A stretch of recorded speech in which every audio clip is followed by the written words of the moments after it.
Y'all go live. Y'all already live. What's popping?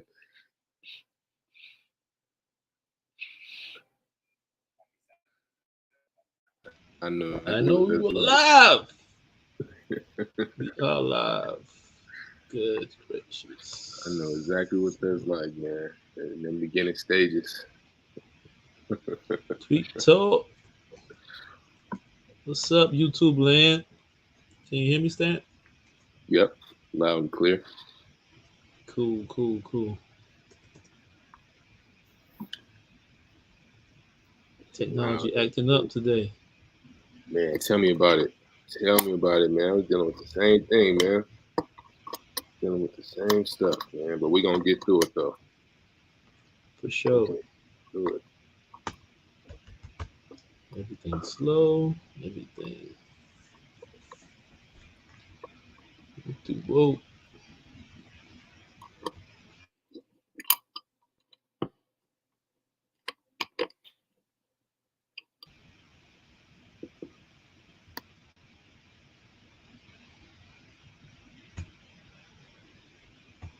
Sign into this YouTube. As people come in.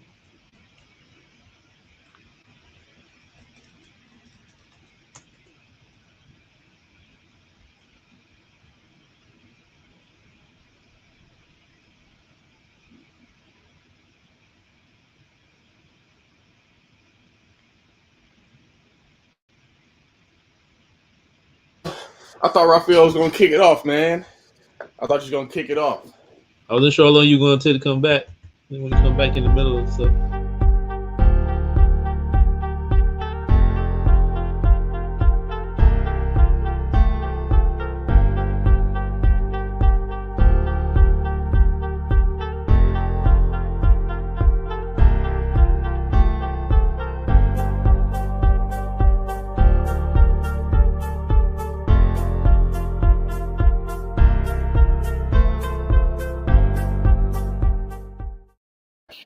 Man, Tweet Talk podcast. Hit him with the intro, Rafaniel. Am I hearing the echo? And today we got a special guest, Rafaniel Jimerson, aka Big Stamper. It's good, y'all. And welcome to Tweet Talk, the Black Web Podcast. Slight little lag. Yeah, there's a little lag. There is definitely a lag. Can you hear me? We can hear you. Yeah, we hear you. Lag on my end? It was lagging on well, at least on my end from Raphael's end. But if y'all can hear me, what's popping, y'all? Top of the AM. Appreciate y'all having me on today. It's an honor, privilege. I know when I was at the Black Business Click event, shout out to G and Tina. I seen Charles. I was telling him like, yo, man, this is like one of my favorite podcasts to listen to. You know what I'm saying? I'll be out on the road, going to the appointments or going for walks. It's automatic. I got to turn on Tweet Talk, so it's real to be on this show right now. And you know what's cool, man, is a lot of people say that. A lot of people, man, my mom was telling me that G and his wife, their son listens to Tweet Talk. Yeah. People really be rocking with the Tweet Talk. Shout out to the Black Business Click. Shout out to that amazing event that they put on. Yeah. I was thoroughly impressed. I didn't know what I was walking into. And, when you think brunch, you think social event, you think drinking, you think networking. And there was social, there was drinking, there was networking, but there was information.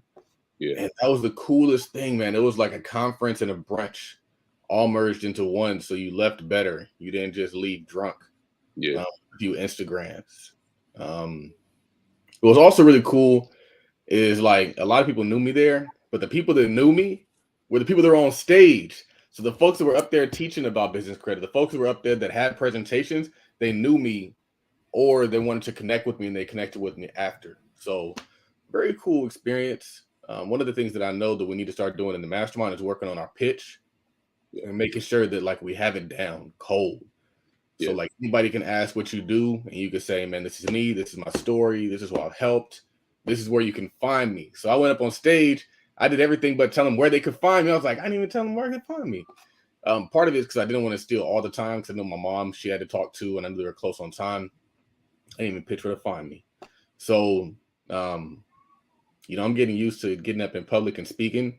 And the only way you get better is with reps. So we're getting these reps in. Rafaniel, fix your Wi-Fi, brother. How we going to be the Black Wealth Podcast and the Wi-Fi tripping, man? You know what it is? You're just using the wrong browser, brother. That's what I'm trying to fix. You aren't on I should Chrome? have fixed it before. No, I thought it was, but I'm not. Oh, well, yeah. Go ahead and go out and get back in. And we're going, get that fixed because I don't want us to have a whole episode of lag.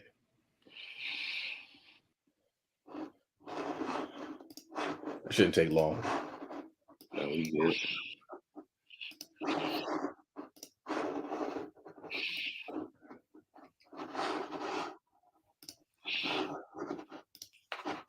So also shout out to all the Patreons, man. We definitely we are appreciative of the Patreons that we have.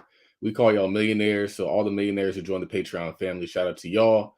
We released a Patreon exclusive episode, I want to say last week, and we're gonna hit you with another one this week. Probably after we record this one. We might even keep Stamp on and get him to provide some exclusive Patreon gems for y'all that you ain't gonna get anywhere else. The stuff that maybe he charges a little bit for. I don't know. We're going to figure out something to give you some extra value for our Patreon. So if you're not a Patreon, go to moneyteamtc.com, join the Patreon. We have a large group of Patrons that are growing out that group. And, things take time. So the Patreon, where it is right now, is not where it's always going to be, both in content and in price. So you better lock in that price for the low while you can, because we got some really affordable Patreon platforms or packages. Ain't going to cost you no money. All you're really going to be doing is like tapping in deeper and also locking in your spot, because early people get early access for an affordable price. But pretty soon we're going to be taxing y'all. So if you don't want to be taxed, be first. How's the Patreon been so far, that experience? It's cool. It's cool. It's another way to monetize. I actually took it's another way to monetize, and it's also another way to know who's really bought into what you're doing. Yeah. A lot of people, they'll kind of like show up, they'll say great things, but it's like, bruh, I got bills, and we take time to do this. So if you really rocking what we're doing, you show that and support. So it's cool to see people who do that. Yeah. It's cool to see the people who like I always tell people, like, when you give, you're always going to get back a lot from the person that you give to. So it's like another way to create like a form of indebtedness. It's like the Hard Zogs support everything we do. So I feel like I always got to show love and support the Hard Zogs. I always got to show love and support the Patreons. So it's another way to get the podcast on your side. It's not just one thing to like just participate, but now it's like we shout out our Patrons every episode.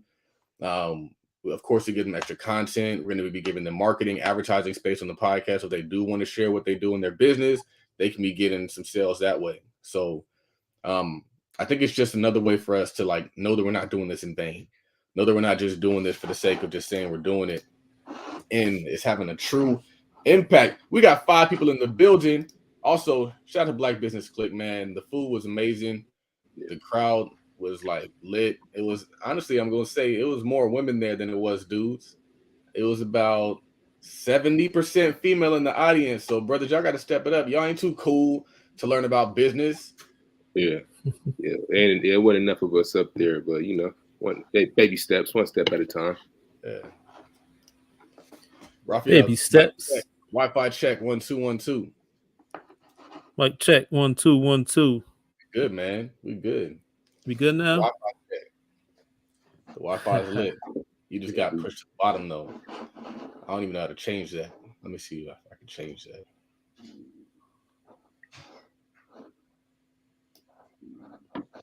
I don't know how to change that. Oh, I do know how to change that. Boom! All right, so where we at? What we talking about today, Rafaniel? We're talking about Black Wealth and breaking down these tweets and business. Business to business. Yep. Did you see my golf podcast, Rafaniel? I started to watch it. I thought it was pretty good, man. Because at first I thought it was like I'm like, oh, he gonna be playing golf, but you were already talking some real stuff in there. It was dope, huh? It was. So definitely gotta We'll watch. do more of them. You know how sure. many dope people I meet on the golf course that I could be talking to, getting this content? Come on, man. You got to be steps ahead because a lot of folks, they got podcasts. You know what? I'm about to vlog. When we were in Sacramento, I took a ton of content. We were recording the content, talking to my mom, doing all that stuff. Vlog coming soon. So you're going to see the Sacramento recap vlog coming. You got to stay steps ahead. And whenever I see a lot of people doing something, I think, what can I do next? Where can I go next? And so that's like the space that I've been seeing. I watch a lot of vlogs. I don't watch TV, really. I don't watch TV. I don't watch Netflix. I watch YouTube because that's where the most game is. That's where the most value is. It's crazy because it's like, back in the day, you had to be like, man, I can't wait till Kevin Hart gets a TV show. It'd be so cool if we had a TV show. Now you got a podcast here on TV. That's great. We got a podcast. You got to still do the podcast, but you also got to think what's next. So I'm doing a combination of, I'm going to still maximize this moment. I know there's a lot of value in the podcast. I'm going to continue to do it.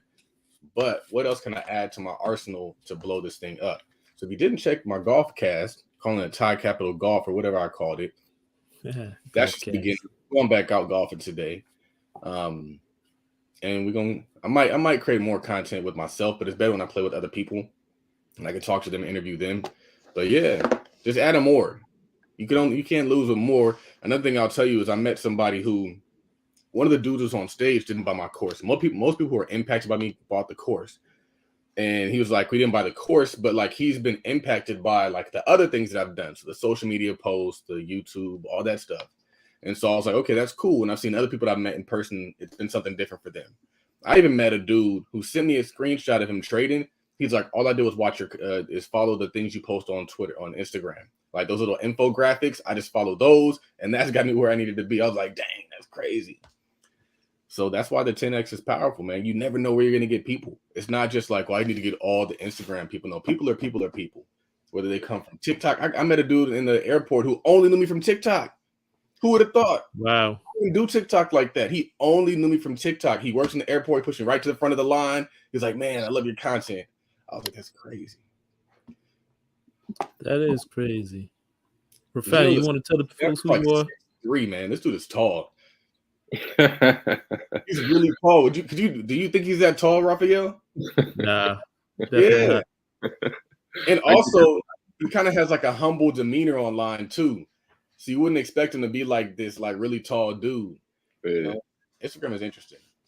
Yeah, I get that quite frequently when people see me. Like, damn, I didn't realize how tall you was. Let the people know who you are, Rafaniel.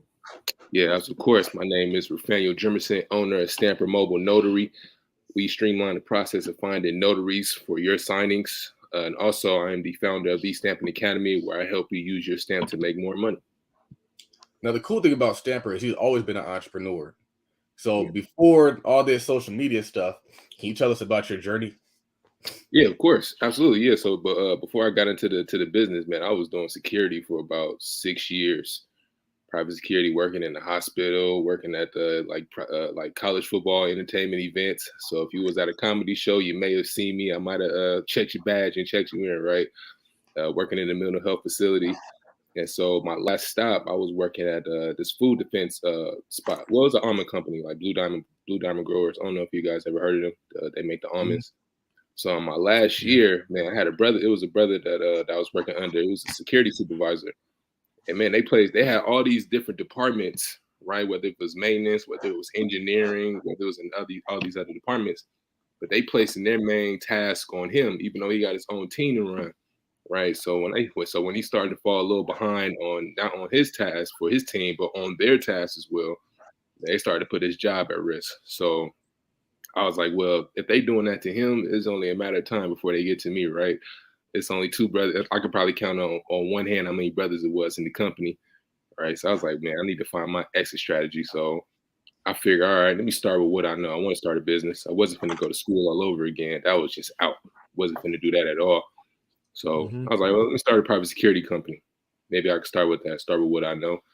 I didn't have the necessary capital at the time. So I was like, let me scratch that idea. And so I was trying to figure out, all right, what's the next move? I know I could do something. My mom's was a notary. She'd been working for the government for over 20 years. And I knew she was a notary, and I knew at its foundation, you just stamp in a document, you get paid for it, and then you go on about your day. Like, all right. So that I'll never forget that night I was working graveyard. I'm doing some research. I don't know how verified the source was on Google, but when it said notaries can make $50K a year, that's just where my mind was at the time. I mean, at the time I'm making 42. So I'm like, all right, I can make 50K a year. I can be in control of my own time. Ain't got to deal with this. Sign me up. So that same night, man, I went onto the internet website, paid for the training over that week. Did the 6-hour training for over that time frame, and then did the project exam. Found out a couple weeks later I passed, and man, I've been doing this ever since. I ain't looked back. That was in 2017. 2017, started your business, and where are you now? Like, how would you say that things have progressed for you now? Man, things have been going really well, man. So between that time frame, I was doing a host of other things because the notary business wasn't, I would blame me for not being consistent. I'm thinking my mind frame was I'm going into this. I'm thinking I'm gonna be in demand. I'm gonna just start making money right out the gate. But that was like the wrong thing, right? So when I left the job, I wasn't really getting as much business as I thought I would get. So in that time frame, I'm driving Uber, I'm doing Lyft, I was doing reselling on Amazon, eBay, selling books. What else was I doing, man? Worked in financial services, selling life insurance, just doing a host of all these things. But the one thing that always remained consistent was the notary business. So it wasn't until I want to say 2020, interest rates was just like crazy. But my phone was like ringing off the hook more than usual. So I was like, all right, this sundown, I'm gonna just go on with. And so I left. I was working with New York Life. I left in June of last year. And I said, man, I'm gonna just start my own thing. And so what ended up happening was I went from just being an independent local notary and then decided to start the agency. But the agency didn't happen by just, it didn't happen the way I thought it was going to happen, because I had the goal to actually venture off into starting an agency, but I didn't really have a plan of action in place. So it wasn't until when my commission was set to expire, I was like, all right, I never made money without my stamp. So I need to figure out, what's the time frame of when I know I'm going to pass this exam, when I'm going to get my new commission to get my stamp coming in. This might be the perfect time for me to just start, connected with these notaries now, so I can already at least have a notary in place in case someone needs a signing. I could just hire one out for the signing, right? So the commission expired that month. I was already connected with notaries on LinkedIn and Facebook. I already had a loan officer that I was doing some signings for already. I just let her know. I was like, hey, my commission is going to expire this week. I won't be able to do any signings for you until my stamp comes in. But I do have a couple of notaries locally who can handle it for you if you need me to, have them fill in there for you. So she's like, cool, no problem. That same week, she's like, hey, I got a refi coming up. Can you help me get a notary for this signing? I was like, yeah, of course. And then the notary that I ended up hiring was a notary that I actually connected with at Starbucks that same week. I said, hey, I got a signing coming up this Friday. Would you be able to handle it for me? And she said, yeah. And so since October of last year, I've been doing that ever since. That is dope. I hope you guys caught what you just heard. Because essentially what he does now is he doesn't actually do the stamping. He brings in the clients and he assigns the stamping. Yep. Right? Yes, sir. That's fire. You don't got to drive anymore. You don't have to do anything. You don't have to sit through the signing anymore. All you do is bring in the clients.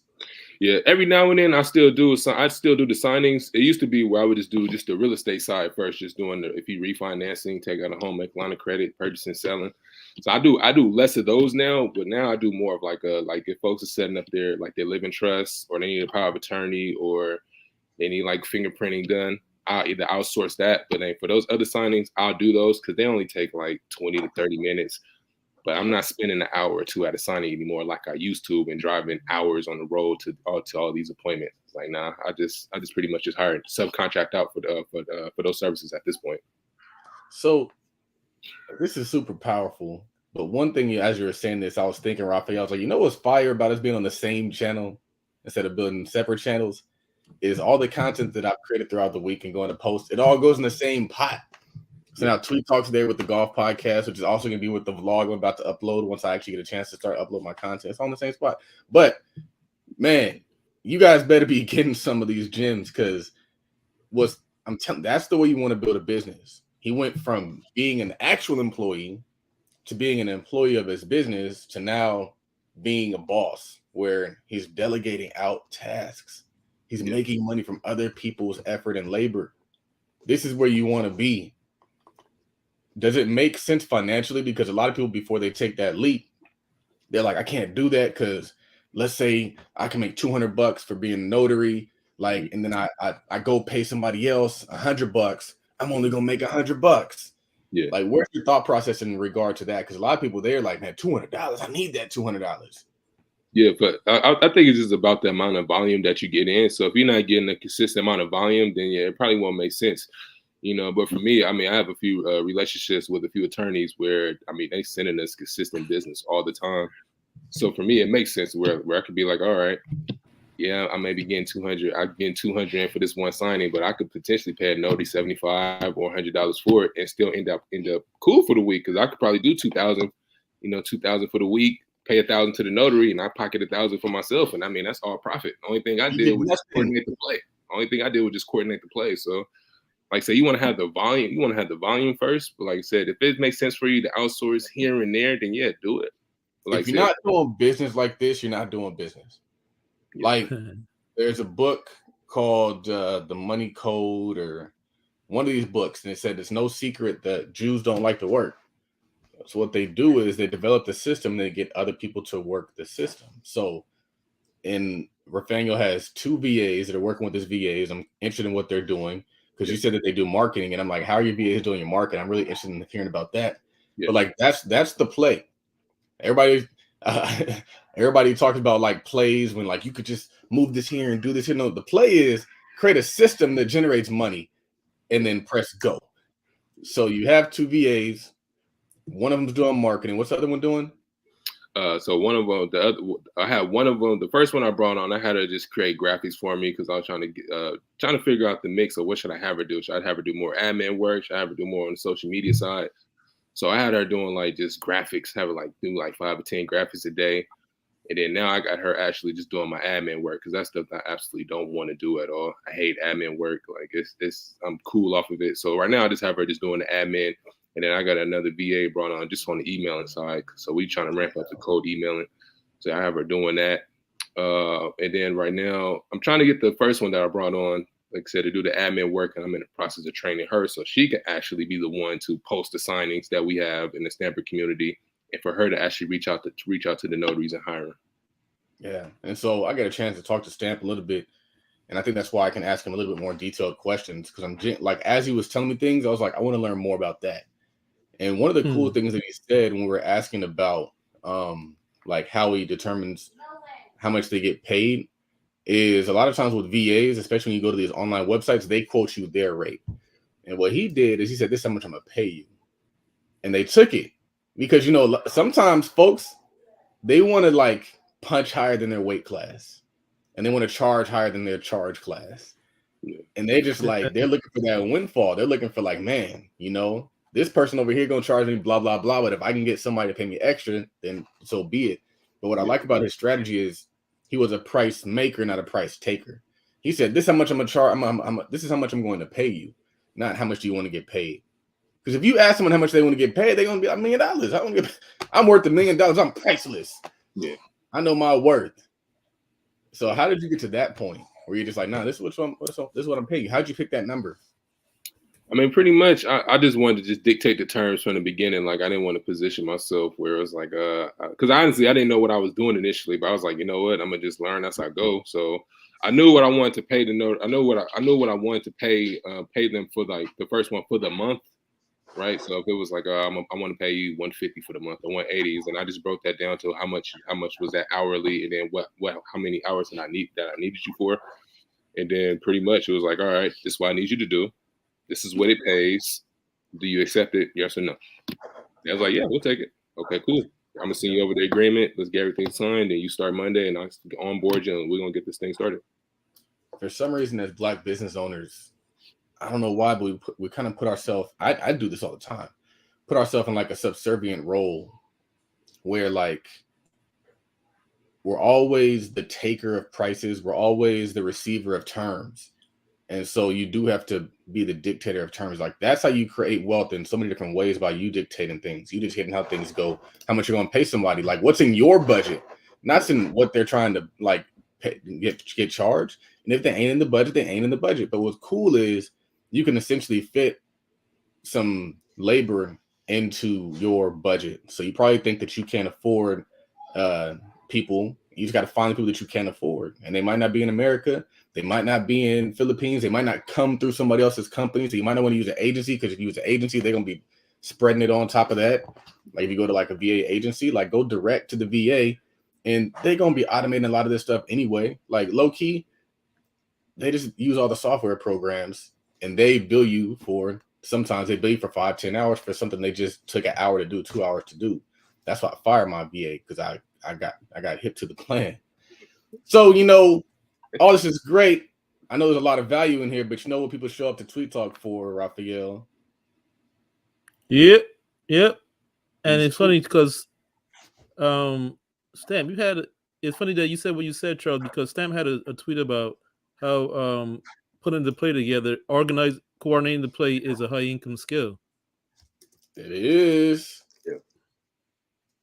Touch on that, brother. That's fire. Want me to touch on that?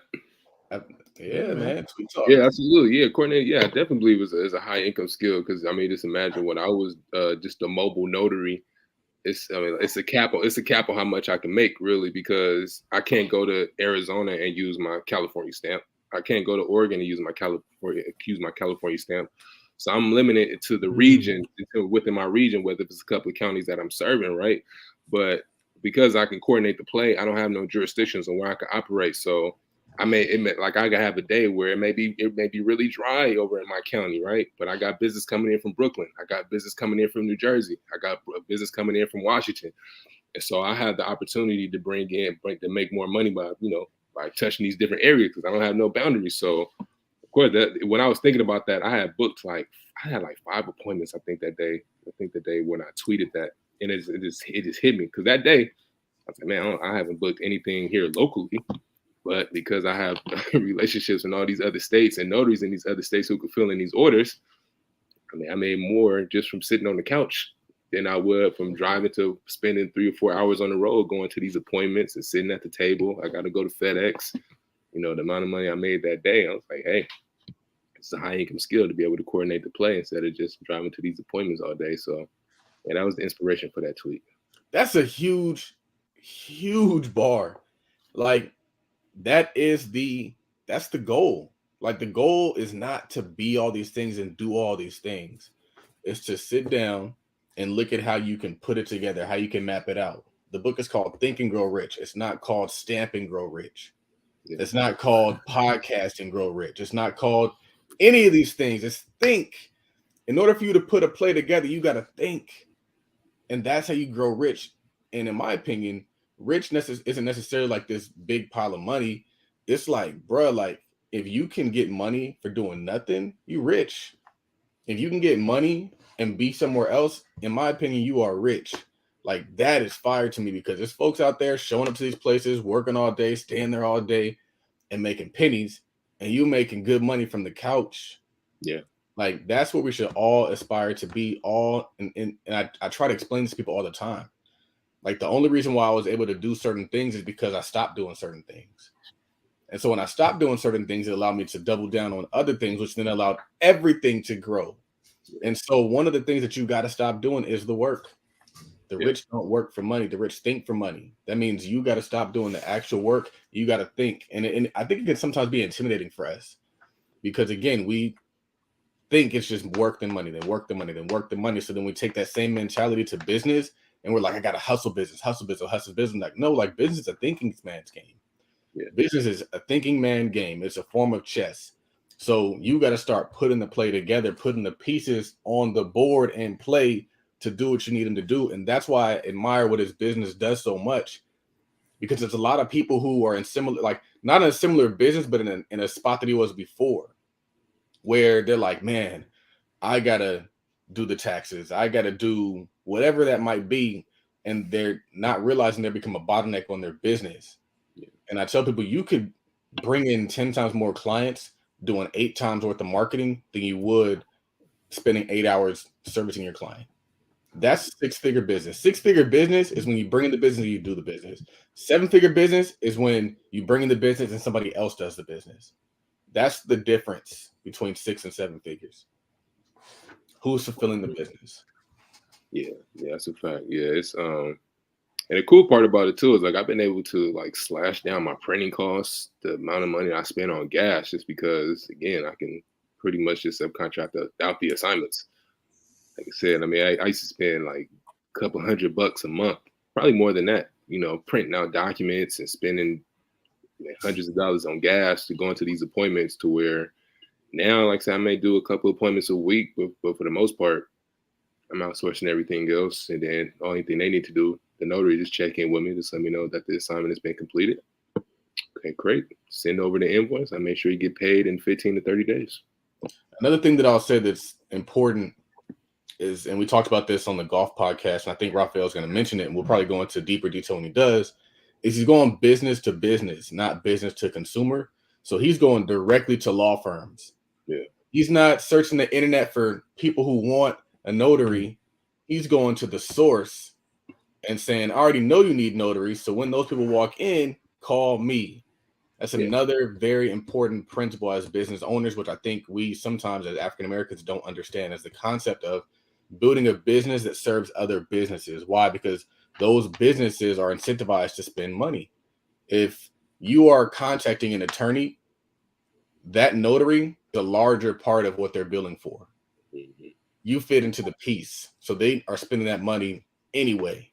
You go to the consumer, they're like, do I need a notary? Can I find a cheaper notary? Can I do boom, boom, boom? Going directly to the business is a hack. That's a super fact. Yeah, because I get these phone calls all the time where it may be someone that need a power of attorney, and I'm asking them, how many signatures do you need? I made two or three signatures. I give them what quote is. Like, let me go find somebody else. I'll give you a call back. I mean, that's cool. I mean, you can definitely go to UPS, go to the bank, but what some folks don't realize is the bank is not going to notarize a power of attorney. They're not going to do any deeds or living trust just for liability reasons.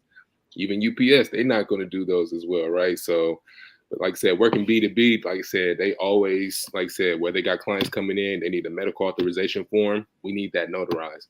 You send up a living trust for your client, I need that notarized. So, even when you state your price, it's not something that they're even thinking about, because at the end of the day, they need this service, right? So definitely go B2B. Like I said, it can be intimidating initially, but if you actually know what problem that you're solving, and how you solve that problem, and be confident in that as well, you'll be surprised at the kind of doors that are open for you. Consumers are some of the worst customers and some of the worst investors and partners, because they just don't get it, man. Like, consumers think different, employees think different, and that's why we got to break out of that employee mode, that consumer mode, and start thinking boss levels. And we're slowly getting a lot of people there, and I think a large part of that is the Tweet Talk podcast. Yeah. Right. What we got for him, Rafaniel? Yeah, because that B2B, the B2C is very different, because you're doing that one-to-one, hand-to-hand combat with the regular customers. The B2C, B2B, you're dealing with a business. They got their own customers. They need that work every month, because they consistently selling every week, every day. Right. So they always got marketing for you. Right. Hands off. Once you get that one client is worth like 50 customers on the street. And you mentioned relationships, Stan, and you had a tweet where you said folks don't understand how hard it is to build relationships in business. Ooh. Yeah, it's hard, man. I don't think folks understand, like in particular, when I'm hiring specific notaries for a signing, I'm really big on, being professional, being on time, just communicate with me in general, right? So I've had instances where I've had a signing where a notary missed the entire set of documents, right? Like I give you one story in particular. So at the time, I was doing a lot of my marketing, like my focus was marketing like with title companies, right? Because you're doing loan closing, on the real estate side. And for those specific signings, your attention to detail needs to be on point. It's like, no, it's the margin of error is like this slim, like literally this slim. And it's already hard enough to even get those relationships because it's already notaries marketing to these title companies every day, right? So I had one relationship in particular with a title company where I really it took me a really long time to get a relationship, to even get opportunity to get this signing with this company. So they gave me the signing. I had the notary. I sent over all the documents to him. He let me know it was completed. And then I want to say like a couple of days later, the escrow officer reached out to me. She was like, hey, I'm missing a set of documents. And these documents that I do have, they're not in order. Can you tell us what's going on? I was like, oh yeah, no problem. So I reached out to the notary. I asked him, I was like, hey, would you happen to have these documents with you? Because sometimes, when notaries are dropping these documents off, they may have left them in their bag by mistake. And come to find out, the guy didn't even print out the documents. He didn't even print them out in general, didn't even fill it out. And so luckily for me, I was able to at least rectify the situation, was able to actually go back to the signing and get the docs completely signed over again. And after that, I just explained to the clients, like, hey, this is my fault. This is not going to happen again. The notary forgot to print out the documents, yada, yada, yada. But, but just imagine, she was cool about it, but just imagine if there was someone that had a deadline to me where, if we don't get these documents signed, the buyers don't get their keys, the sellers don't get their money, right? And you don't want to be the reason why, like I said, the person doesn't get the keys to their house, or the reason why the sellers don't get their money, right? So those relationships are very fragile, especially in the beginning, and it can be really difficult, So, building relationships is really difficult in business.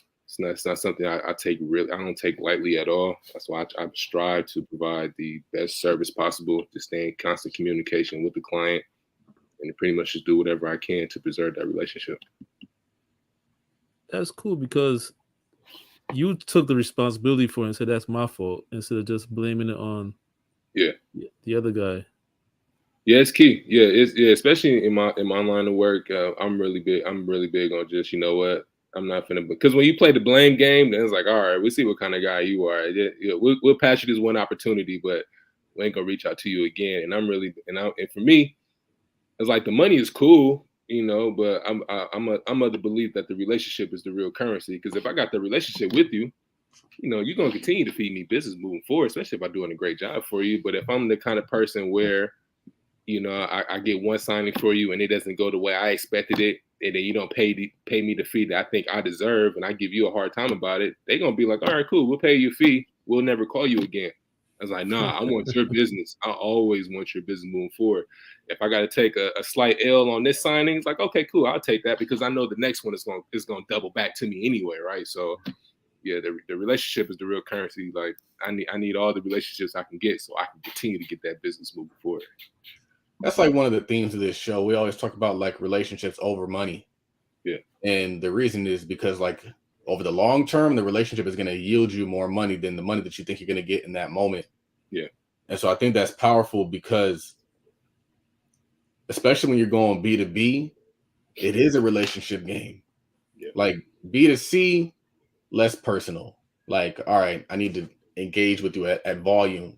So I can't have as deep a relationship with that person because there's so many of them that it's kind of tough to go deep on an individual basis. Mm-hmm. When you're going to B2B, like you got to foster that. That's why you see like in the beginning, when people are trying to establish that relationship, they're bringing them donuts or taking her out to lunch. They're going to play golf. The relationships, they always say $1 million, $1 billion deals done on the golf course. That's because you're making a relationship with the key center of influence. Yeah. You spend 4 hours with somebody, you're talking about your family, you're talking about your background, you're talking about your goals, what you're doing. You made the relationship. So the deal is not necessarily made on the golf course. The relationship is made on the golf course. The relationship yields you the money. And so we and this is why we got to stop ruining folks over money, downplaying folks over money, because the person is more valuable than whatever they can do. Like we're in an era where women will dismiss you because you don't spend $200 on them on a date. In the beginning of the relationship, you don't even know her.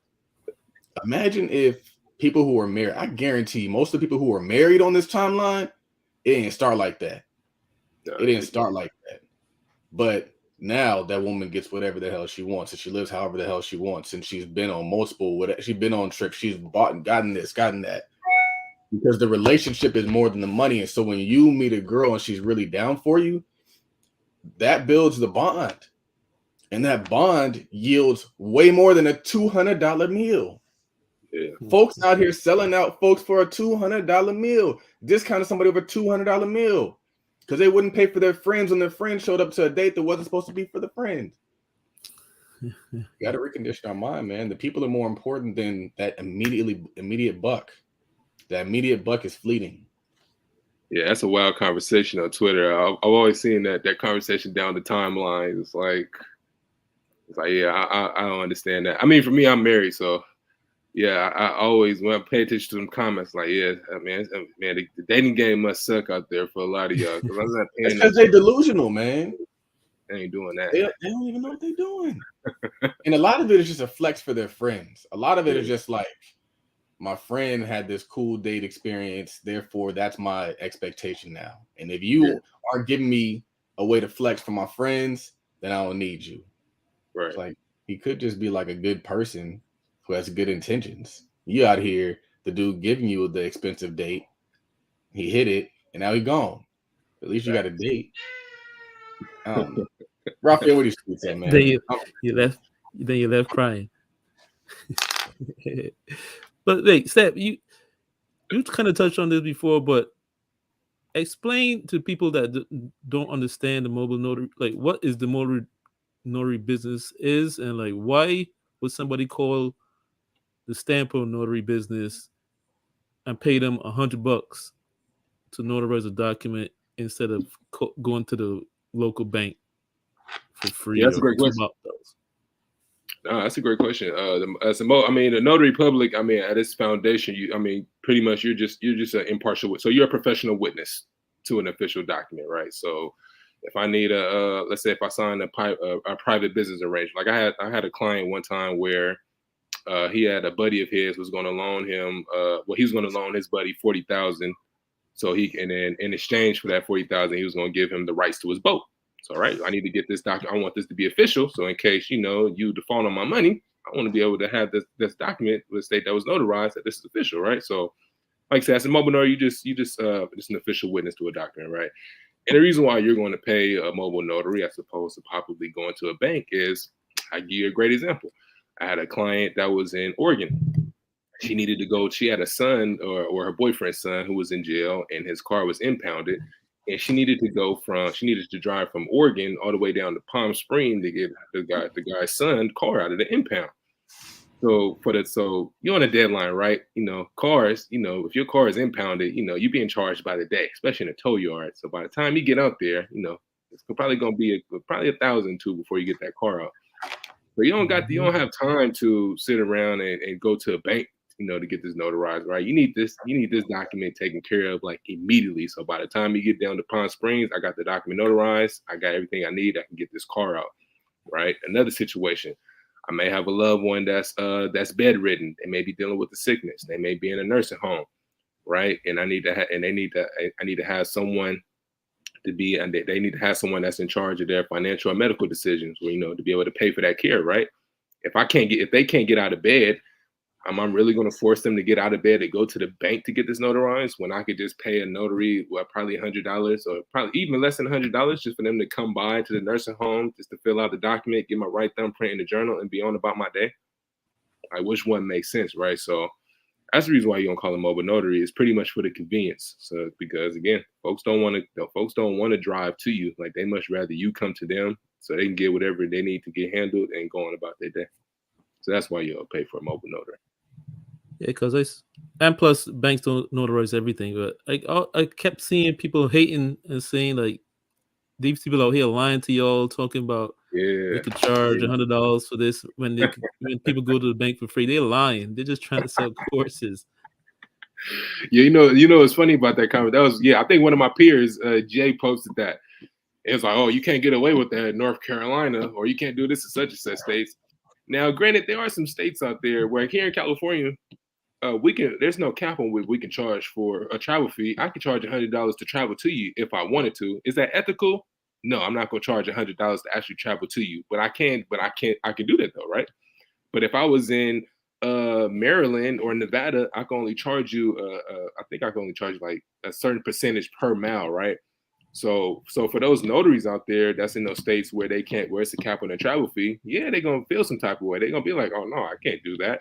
But what they fail to realize is, if you, again, like I was talking about earlier, if you were to shift your focus to B2B, attorneys, the title companies, they typically pay flat rates.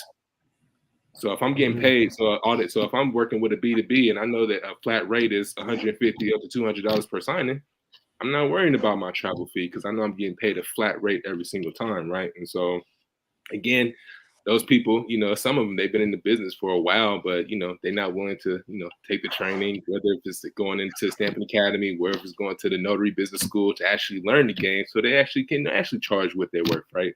But they would much rather go on Twitter, argue with somebody that actually does the business and actually gets paid handsomely for the type of services that we provide, instead of debating, they must, I don't know. I'm not. I don't have the time to be debating with people back and forth about what I can charge. Because I actually do this.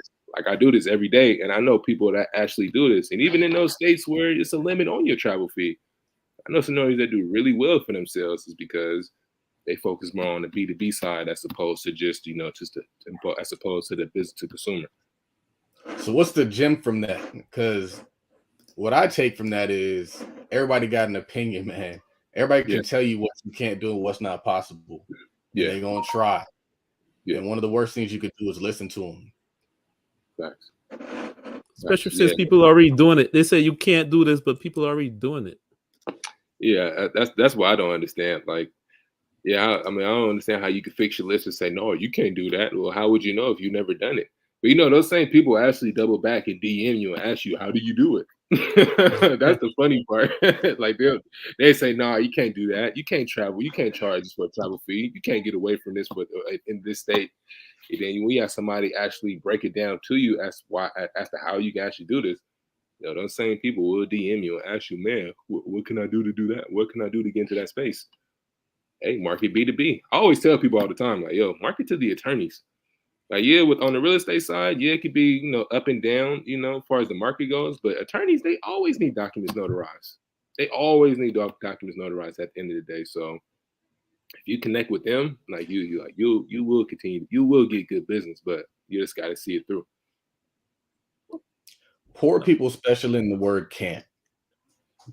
But it's very difficult to be somebody that puts the play together. It's easy to find the ways it can't work. There's a million ways it can't work. But the difficult thing is finding that one way that it can work. And that is why it's called Think and Grow Rich. Again, because you got to think of the ways that it can work. And then also why it's a high income skill, because you found a way to do something that most people think you can't do. Yeah. And so let them keep their can'ts, because that keeps you protected. That keeps your business protected. When people start thinking like, oh, it's impossible, it's too hard, it's this, it's that. All right, cool. Keep your limitations. If you argue for your limitations, you get to keep them.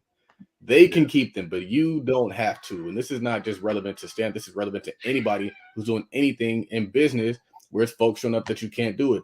One of the things I remember when I first started my necktie company, and we had this old, like, my mom had gotten this like sewing machine from my grandma, this old sewing machine from my grandma. And I was like, you know what? I'm going to use that sewing machine and learn how to make some neckties, because I was making my necktie company. And I was like, if I knew how to make neckties, I could do anything. I could pick any design. I could create new designs. I could do a lot of really dope stuff. And my stepdad was like, you can't do that with that sewing machine. And so I was like, all right, you might be right. So I structured my business a lot different and ended up getting out of the business. And I was like, I'm going to never let nobody tell me what I can't do. I'm going to never let anybody tell me what I can't do, because two things. My grandma's sewing machine is still sitting there collecting dust. But imagine if that old sewing machine that was sitting there was used to then start a business that was like built the family legacy. Like, that would have been so crazy, but we don't get that story because we get the can'ts. How many stories are we not being able to like brag about because we're telling people what they can't do with what they already have? You think you got to get some other effing funding. You got to go out there and I got to get business credit. People who think they need to get business credit are probably because they're surrounded by a bunch of folks who tell them what they can't do. You can't. You don't got the money. You can't do that. they're like, well, maybe if I just get $50,000 in debt, then I can. No, you need to do what you can with what you got. And any entrepreneur that is successful on this timeline is somebody who did what they had to do with what they had. Yeah. Yeah, that So, G-Wagon talk is funny. Ooh, you know what you say here? It's a G-Wagon, not a free wagon. Now, Charles, you had put these two tweets together that you put out. You said clients are better than co-workers. The connections you make with clients would take your business higher. Co-workers would just keep you in an employee mode. Yeah, clients are better than coworkers, and clients are almost better than your friends as well. We were golfing, and Dan brought out one of his clients. He was a brother, and this brother is he does real estate. We had a great conversation, learned a lot, made a pretty cool bond.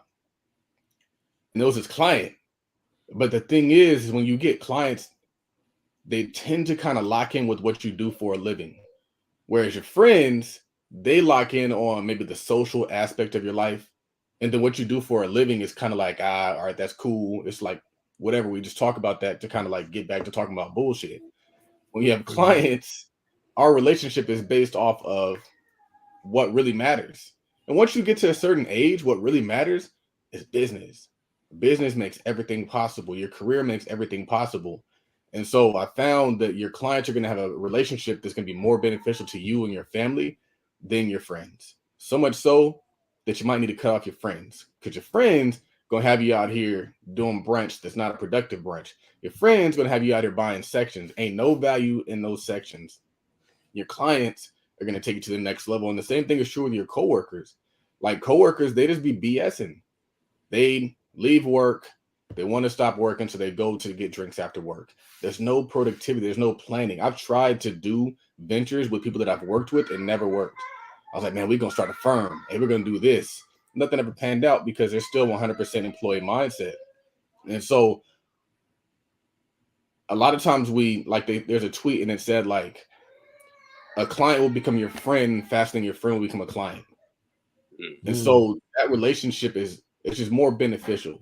And so I'm finding that I would rather be friends and socialize with people that I can make money with, where we're both making money. And that's the beauty of it. Is another thing is with a client, especially when you go B2B, you have this system where like, as you get paid, they get paid. And you touched on this yesterday. So they're more likely to want to like, the more you guys socialize, the more that relationship builds. Now you're making more money. All this stuff goes hand in hand. So you're building relationships based off of money, not necessarily based off of money, but based off of like providing value to each other, as opposed to just social. So do you need friends? Absolutely. But don't like, and you know, like sometimes when you have like work friends, like the relationship never goes past that desk. Like you never talk to them afterwards. Like the most productive time is outside of the job, not on the job if you have a job.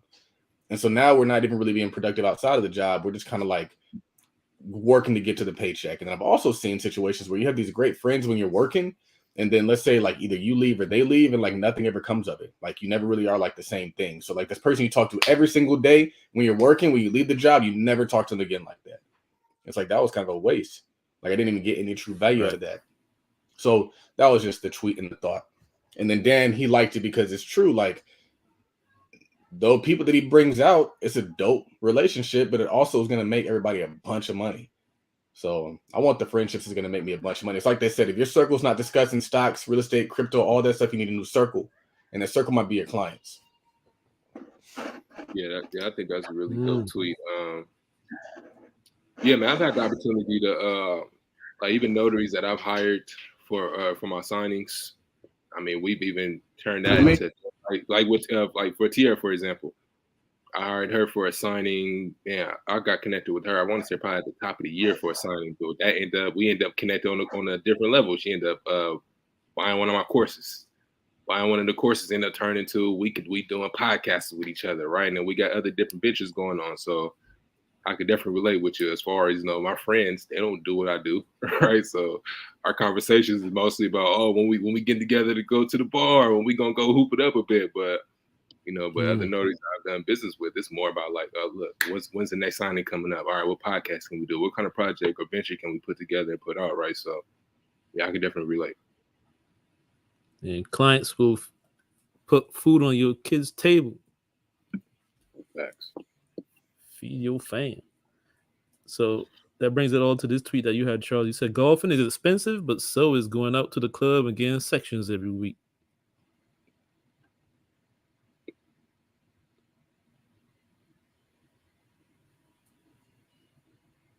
Yeah, we frozen. I can barely hear it. I think he muted. My bad. I don't know why I was muted. So what I was going to say is that I got home on a Friday night after playing around the golf. And this is also after I played golf on Thursday. And I was like, man, golfing is expensive. And I pull up my Instagram and I see somebody going out, getting dinner, getting drinks. Keep clicking, somebody going out, getting dinner, getting drinks. I was like, they spending the same amount of money I'm spending. Yeah. I'm just doing something that I enjoy doing, that edifies me, that puts me around people who are doing dope things. I play golf with nothing but old folks, man. It'd be me and some old folks. And the young folks that I do play golf with are usually people who come from great families. And so it's just interesting to experience that. Like, it's really no difference. It's just priorities. It's priorities. And that's what it boils down to. I need to see what my son is doing. That's dope. Yeah, I've been seeing him. Yeah, he I call him Billy Woods, man, because he getting this golf on for sure, man. Golf on for sure, man. It's funny because my uncle been playing golf for hell of years, man, and I've never thought to just, I've been trying to get around out there with him. I just haven't made the time to actually do it, but that's what the attorneys at, Stamp. You got to be on the golf course. You got to be sponsoring these golf tournaments, man. Yes, that's something I need to be doing there, man. Because my uncle, man, he be cutting my hair. I think you brought this up earlier as well. He was like, yeah, man, that's where the deals are at, is on the golf course.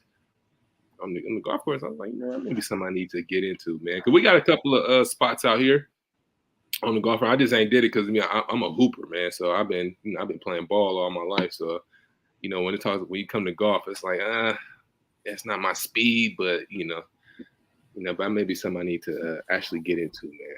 Because you make it look cool. I ain't gonna lie. You make golfing look really cool, man. You're one of the few brothers that I've seen that make it look like, hey, man, that's something I may want to look into, man. A lot of people have been saying that. Xavier's tapped in on the golf game. Oh yeah. I saw Henry Washington. He posted a golf video. It's lit. And you can be fly while you golfing. You can, if you just choose to drink, you can drink while you golfing. You can smoke cigars while you golfing. It's really a real man thing to do. Yeah. And you know what? Also, I think it's getting me in shape a little bit, y'all. I was looking at some things. I was like, I'm kind of slimming down.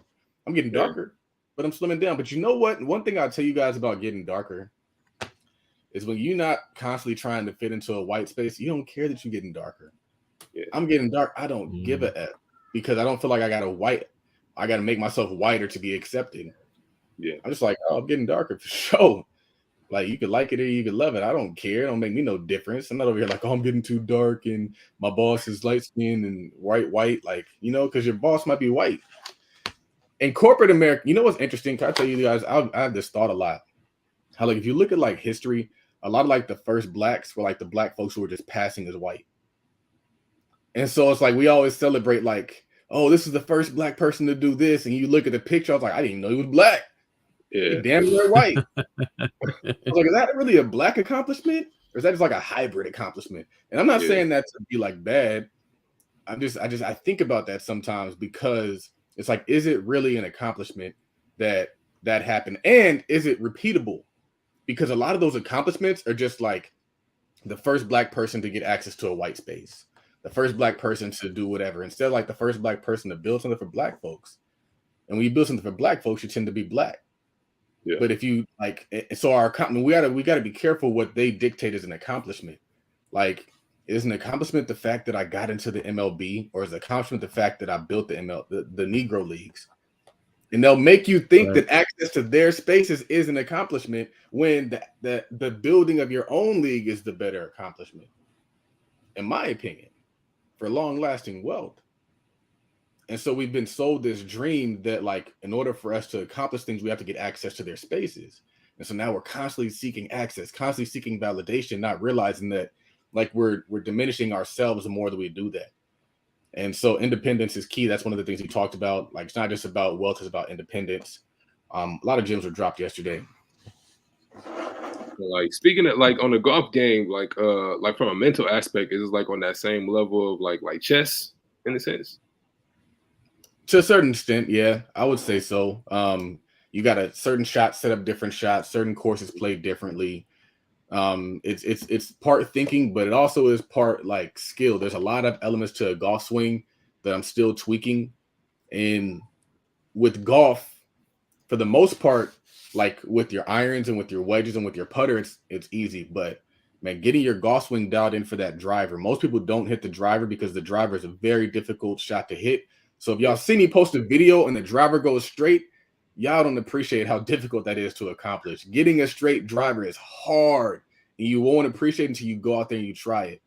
Ebby went out there and he went golfing with us, and he's new, so he's still working on it. But like, you can see how far you've come. And so even like, I'm not where I really want to be, but I've come so far. The first time we went out and played golf, I couldn't even get the ball airborne. We were just like hitting it. It was just like skirting down the road. So now the fact that I can get the ball airborne, land it on the green, like these are all accomplishments. But what I like about it is it's something that you can start when you're not athletic, basketball, football age, but you're still deemed young, and you can improve at it. So now we're all over the hill for basketball. We go out there, we ain't doing nothing. We can't play tackle football. But like at this age, you're like you're not even at your prime yet. You're not even at your prime. And so it's something that like you can play lifelong, but starting at like 35, 36, you hit 45 and you out there crushing it, and you still kind of young. I see folks out there who are 60, 70. I played golf with a guy who was 72 the other day, and he looked great. And it's probably because he golfs. It's probably because he's out there active. I know people who are 10 years younger who don't look as good because they don't actually do things that are like causing their body to exert effort and exercise and be out there in the elements and walking and getting up and down. And so your body kind of becomes like it diminishes by the lack of activity. Cool. So, Stan, you gotta get in there. You gotta pay for some lessons. I wanted to ask you, Charles. You say you started taking lessons recently, right? And what have you learned, man? Say it again. Beyond, you started taking some lessons. You really putting some money into improving your game. A lot of money lately. And you taking lessons? Yeah. So what I did is I did a few things, man. So I needed to get some new golf clubs. I wanted to get some new golf clubs. And so what I did is, in order to get golf clubs, you have to get fitted. You can't just, like, you're not recommended, especially when you're spending that kind of money on golf clubs, to just go buy them off the rack. When you buy them off the rack, they're just like a standard size that everybody can use. But for taller people or for shorter people, you need to get that club fit to you. And so what they're going to do is they're going to fit it for the length and they're going to fit it for the lie. And so where the golf club hits the ground, they're going to fit that. So either it's going to move it up or move it down. And so when I did that, I had to go to this fitting appointment. And on the fitting appointment, you're like swinging. He's looking at your swings. He's looking at all these different things. And then after that, I was like, do you guys do lessons here? He's like, yeah, we do lessons here. So he showed me the whole lesson thing, and it's super dope. They got cameras on the side of you, cameras behind you. It's on this virtual golf course, so they can track everything. They're looking at data for everything: club speed, ball speed, club angle, attack angle. They diagnose it down to a science. And so I was like, cool. And then my mom, what she did is she bought me a golf swing analysis from a company called Golf Tech. And so I went to Golf Tech, and there they take it even deeper. Now, what they do is they use like radar. And so they follow all your joints, your knee, your arm, all this stuff. And they use it and they create these mathematical formulas. So they show everything. They're showing like how far you lean forward, how far you lean backward, how like tight your rotation is. And so I did that, and they do a lesson package as well. And so Golf Galaxy, their lesson package is kind of more affordable, makes more sense. And so I'm going to start there.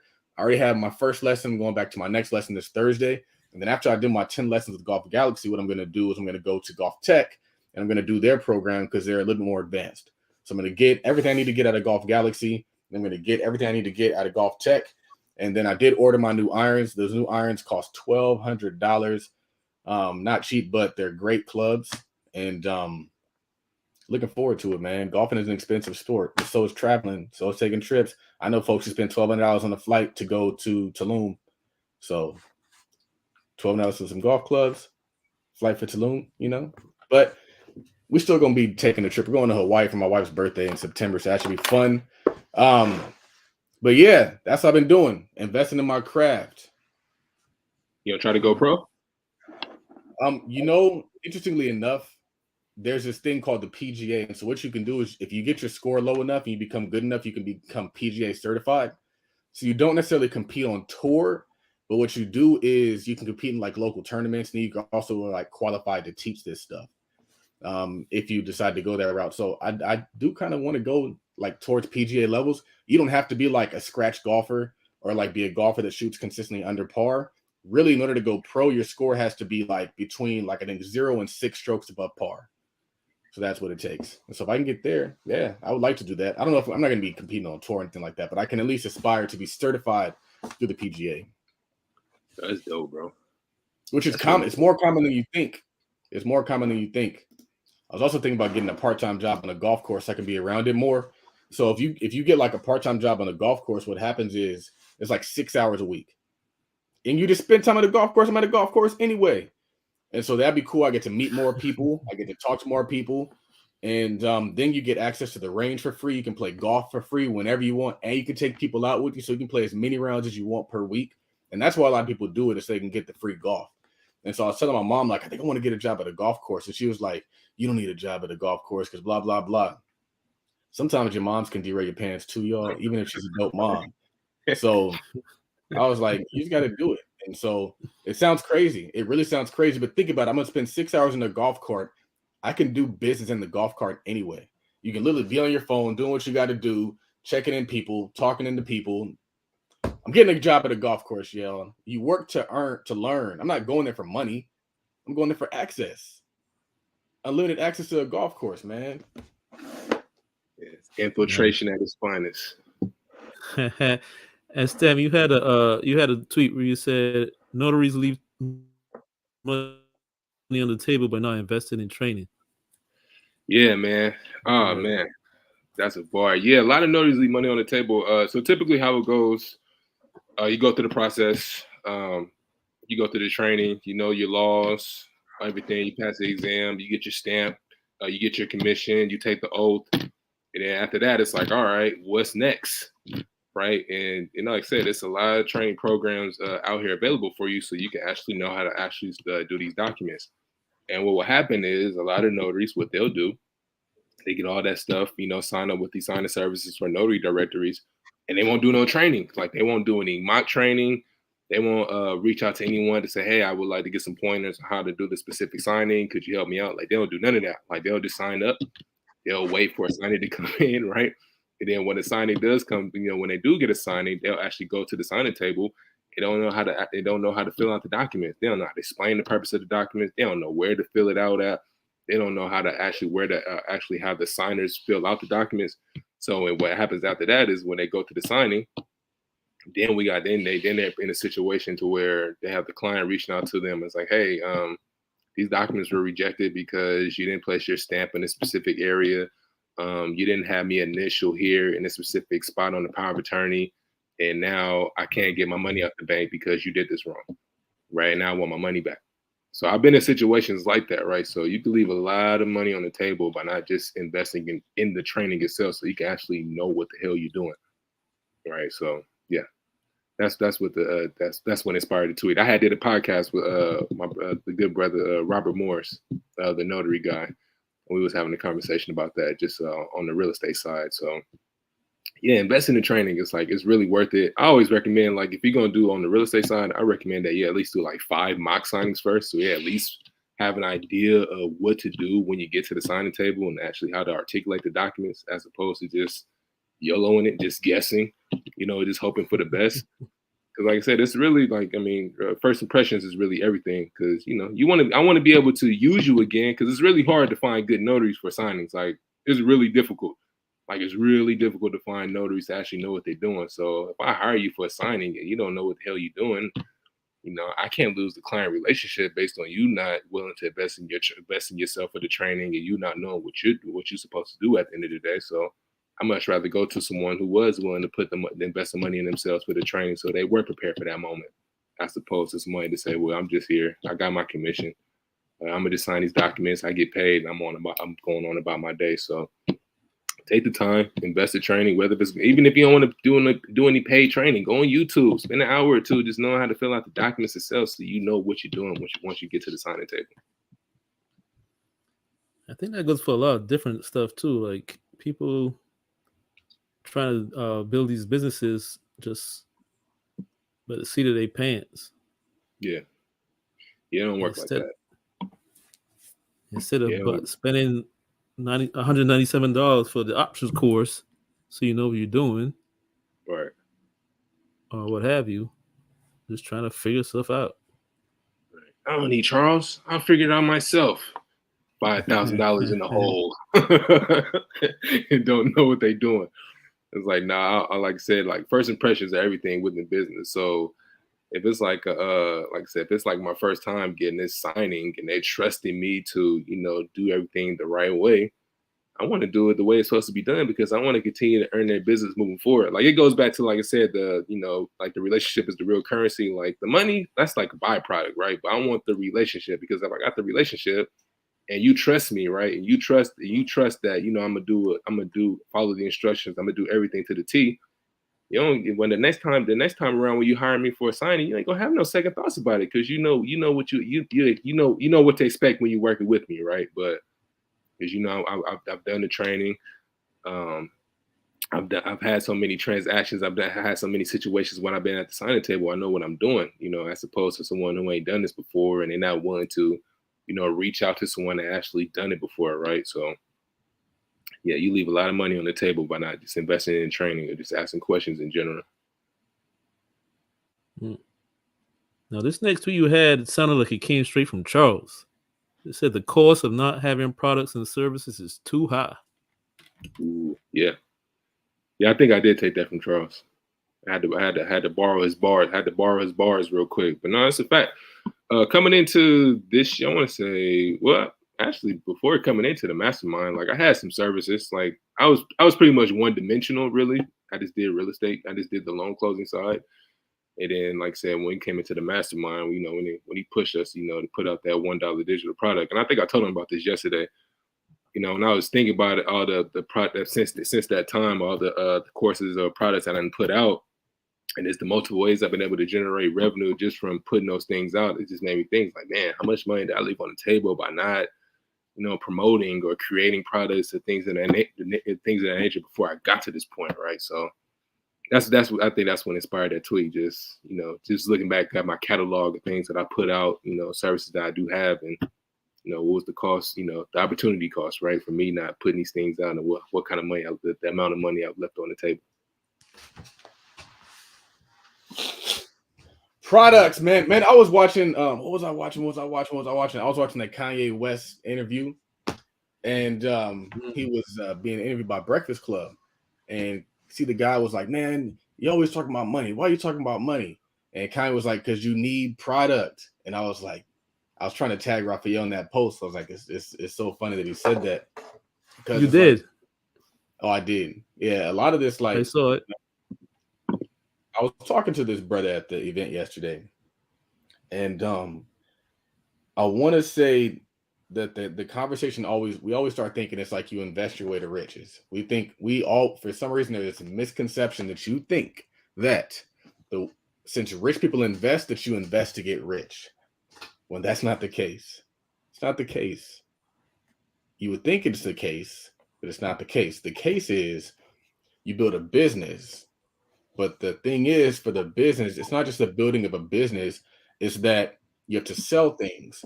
But it's not just that you sell things, it's that you add value. Mm-hmm. And so it's important that what you do adds value. And this is kind of one of the things I wanted to talk about when I got on stage. I was talking about different things.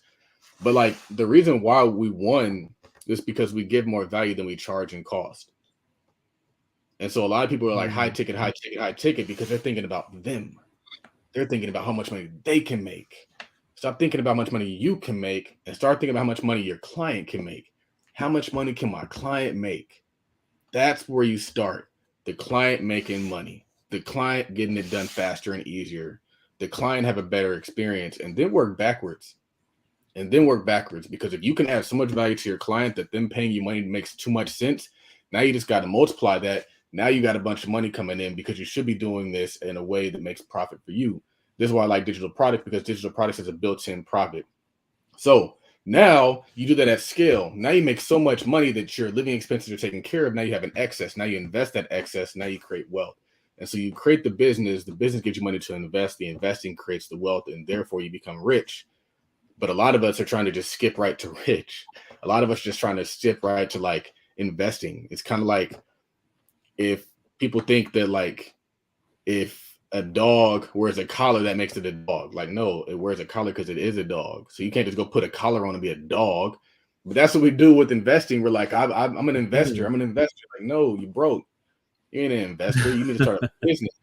And a business is going to require a lot of work on the upside. But then you start thinking, you start putting systems in place. And now it seems like you're almost cheating almost when you're making money.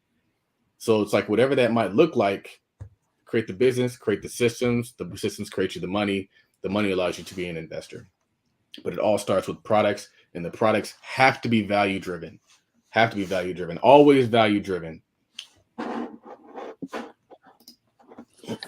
Yeah, man. Now, Charles, you talked about this plenty of times before, but you had a tweet where you said, if you let them solve your problems, you stay poor and they buy $700,000 vehicles. Yeah, I was man, it was crazy. I was on TikTok and I saw this dude looking at like these models, and it was kind of weird how it looked. It was like a model of a car, but it wasn't really a car. And essentially what it is like when you buy a Rolls Royce and it's custom, they show you the entire layout. So they're going to show usually a Rolls Royce is like a two-tone. So like the sides would be silver and the top would be white, or the top would be silver and the sides would be white. And so he was looking at that and he's like, yeah, about to order this custom Rolls Royce, most expensive Rolls Royce ever, $700,000.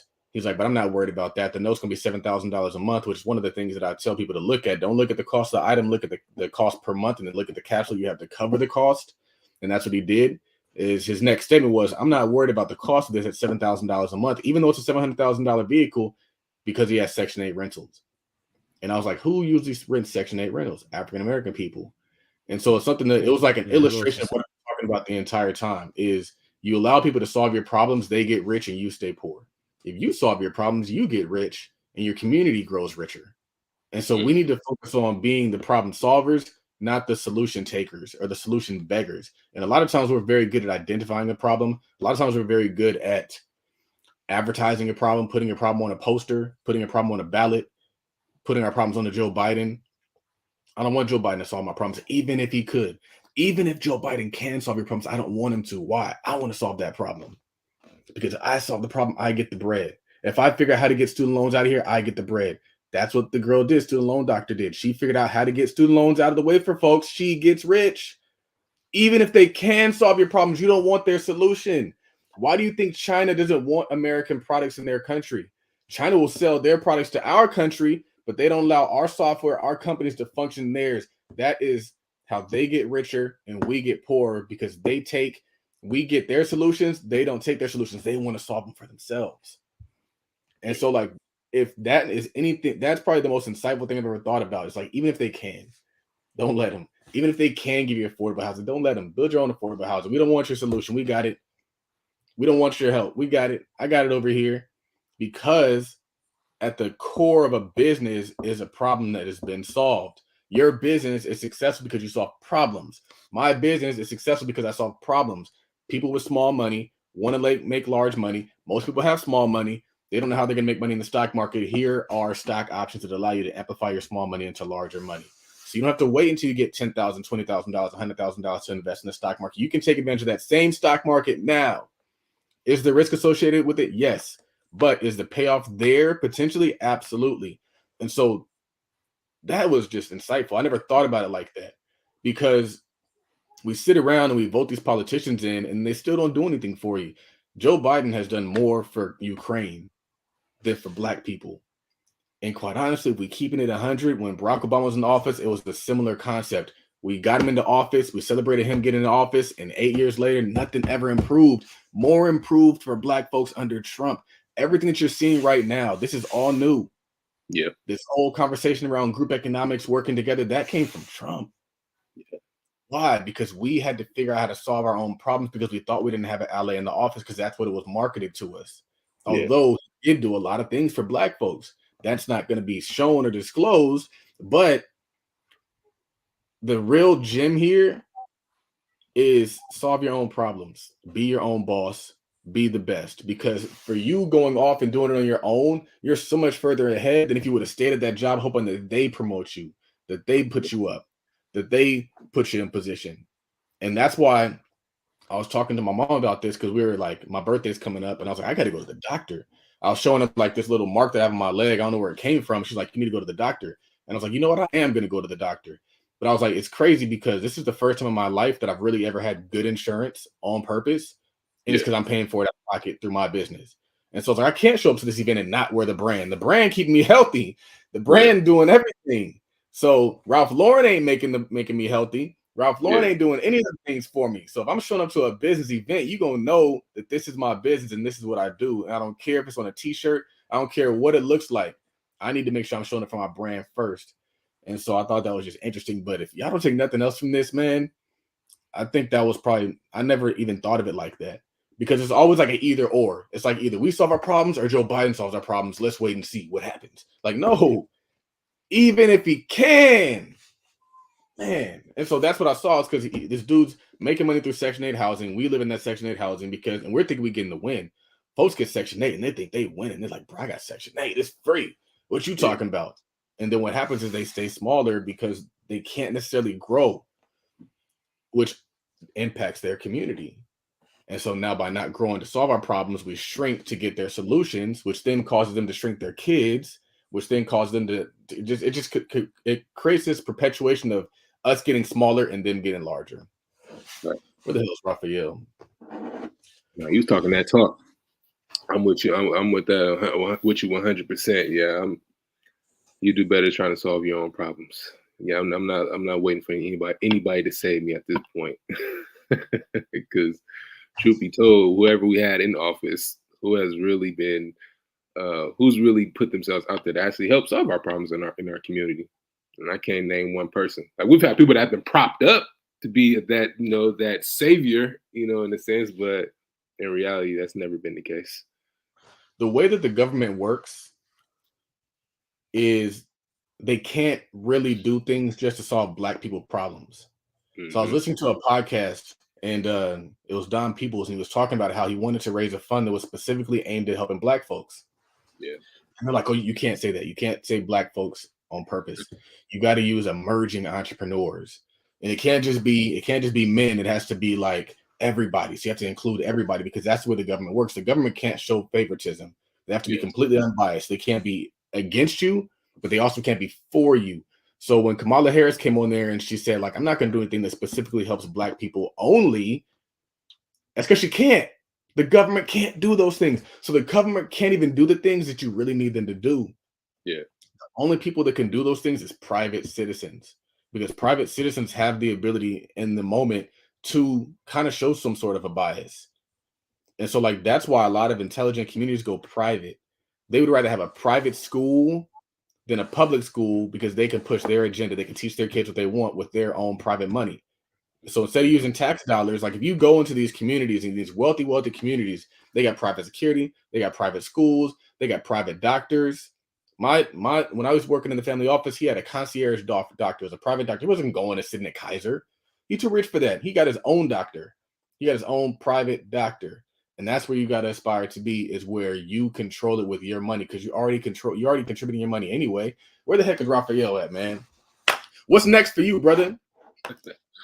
What's next for me? Man, we got a lot of things in the works, man. Right now, I've been focusing on, again, trying to work with more estate planning attorneys, diving into on the fingerprinting side. So I'm going to just put it out there into the universe, and we're going to put it back to me. So the goal right now is to secure a vendor meeting with a nursing home company that needs fingerprinting services to onboard their nursing. So fingerprinting for background checks. So that's a space that I definitely want to get into. I was inspired by it from a brother that was on Tiger Toledo's podcast. I was listening to a brother that does fingerprinting.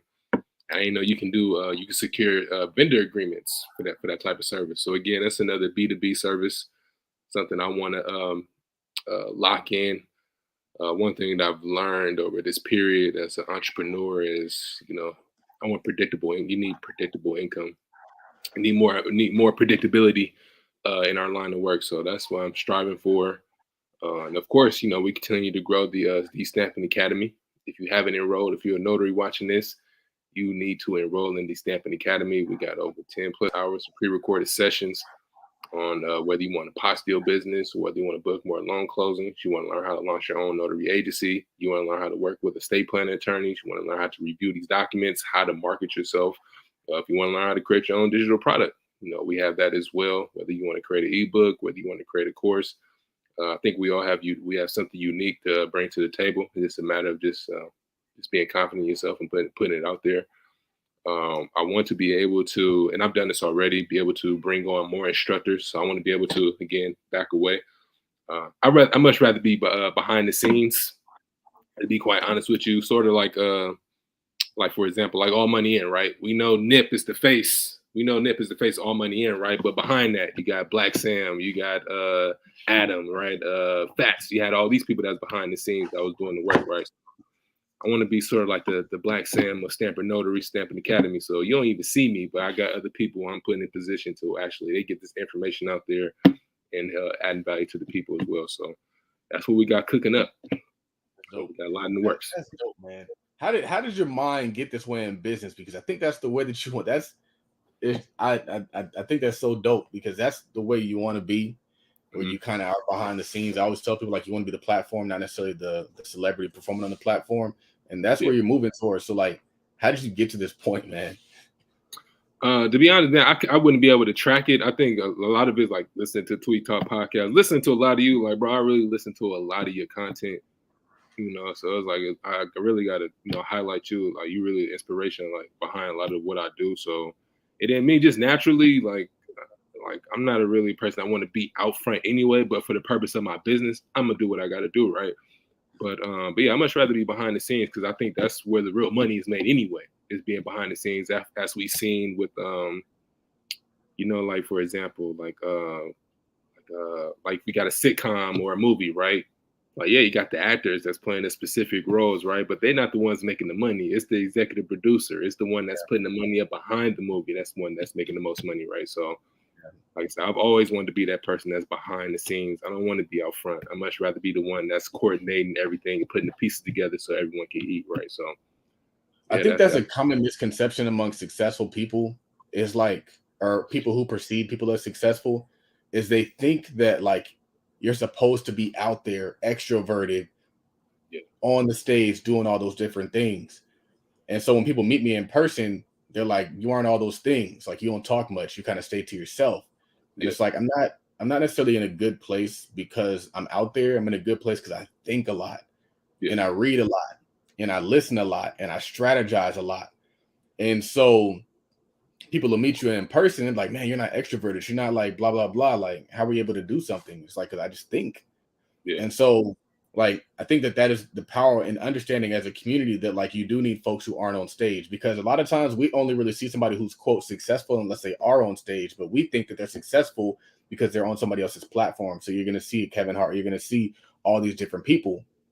And so we start to think that success means being famous. Success means being seen. Success means being all those different things. When in fact, the most successful people are the people that are behind the scenes. You don't even know they exist. Yeah. They're just out there just like creating this thing. And so what you're saying falls in line with a lot of what I've been thinking, but it also kind of helps me reconcile why when I go to a place, it's like, I'm not going to be the best speaker on stage. Yeah. But I might be the best thinker on stage. I might be the best thinker in the audience, but I'm not going, man, I'm not charismatic. I'm not this, I'm not that. I'm working on being more of that. And I'm getting to become more of that. But it's just interesting. And I think that's what podcasting allows you to do. That's what social media allows you to do is it allows people who aren't necessarily like super extroverted to still get their thoughts out. Because if we're in person, you're not going to get a lot of my thoughts. But on the internet, you can get all my thoughts. Yeah. And we can run these followers up. So I don't think Rafaniel is coming back, but it was definitely a great conversation. If you want to come back on the podcast, you always got a spot on here, man. It's funny. It's like people who like we really rock with, who we've been doing a lot of really cool things with, who we've been seeing doing a lot of really cool things. They always like ask to be on like the podcast. Like, bro, like you had an open invitation the whole time. I just never really put the two pieces together. So I know people got a lot of value out of this conversation. People really need to tap into just how you've built your business. Like that is, if people can get to that point, we would unlock so much opportunity for a lot of people. And a lot of people who are like making decent money in their business can make good money in their business with the same exact skill set, just that they have to rethink what they're doing. So shout out to that. Make sure you guys take note of how he's built his business. Take note of maybe how you can implement those into your business, whether it be VAs, whatever that looks like, building out an actual agency. Yeah. People don't expect to come to you and necessarily engage with you. They want to engage with your brand. They don't care who shows up. I mean, they care, but like we got to shift our mindset. It's an employee mindset applied to business. We need to be applying a business mindset to your business. Think like a business owner if you're going to be in business. Mm-hmm. Rafaniel, do you have anything you wanted to add before we head out, or did you have any more tweets you want to go over? We can keep it running. Nah, man. I just want to hop back in my laptop tripping. I had to jump on the phone. Rafaniel, tell the people, give the people your name, let them know where to find you on Twitter, on Instagram, whatever.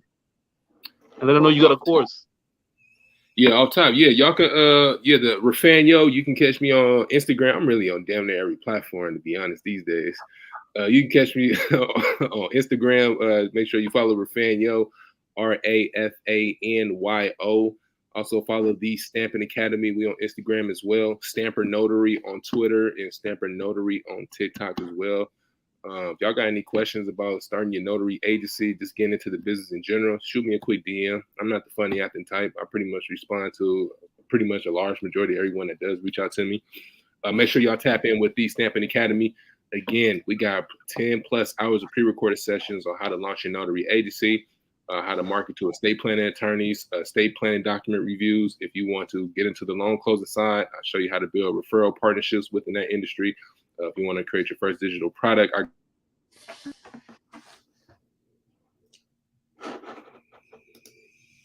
There he goes. Sure to get Daniel's course. We'll put the link in the replay. Yes.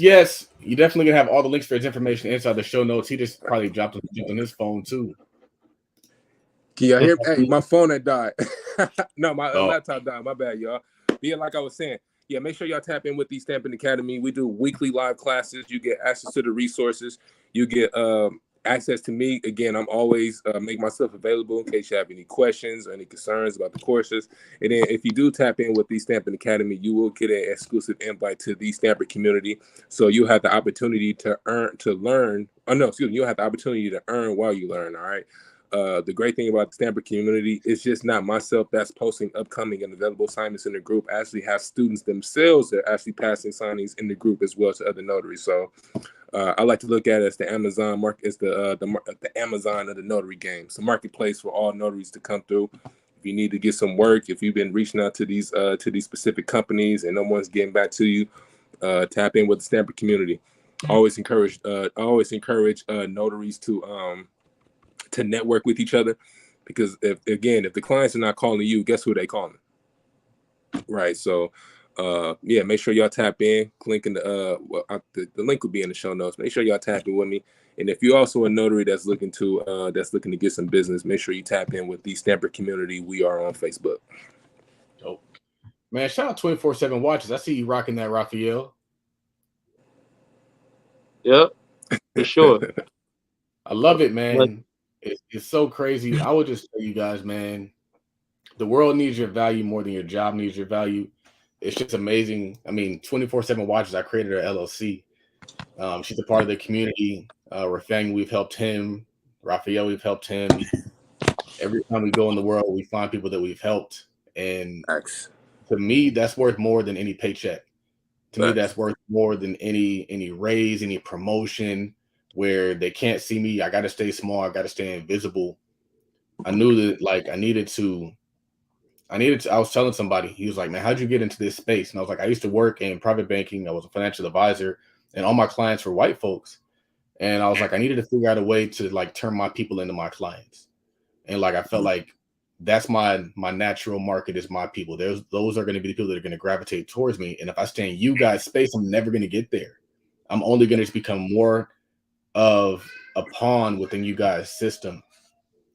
And so it's cool to see that this worked. It's also cool to see that we're only 5 years old. And imagine where we at 20 years on some Amazon stuff. Like, can you imagine, Rafaniel? Like the things that we're working on and collaborating on. Man, we had Constance Carter was in there. She was talking about how she got her own building. I was like, I want my own building now. Like, that's what I want. She gave us 4 things that I'm going to leave you guys with. And she said that you got to visualize where you want to be. You got to write it down. You got to speak it, and you got to work it. And the key thing that she said to me, or she said to all of us, was when you're speaking out what you've written down, speak it in affirmation form.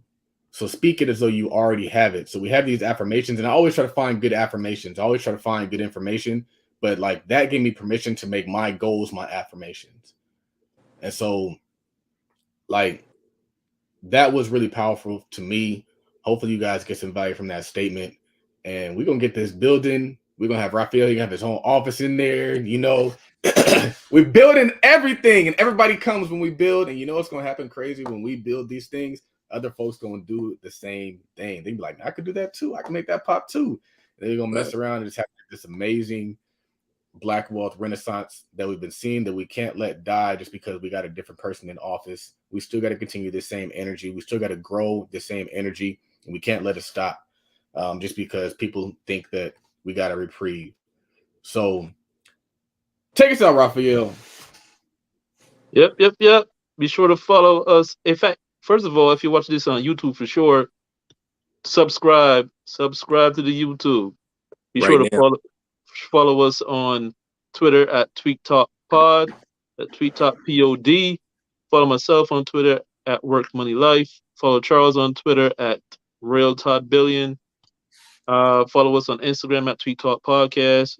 Follow Charles on Instagram at Todd Billion, and also the parent company at Todd Capital.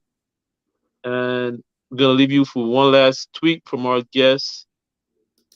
Stamper Notary is dope to help people make money, fam. Facts. For episode 133 of Tweet Talk the Black Web Podcast, I'm your host Rafaniel with my co-host Charles. We are out of here. Appreciate y'all.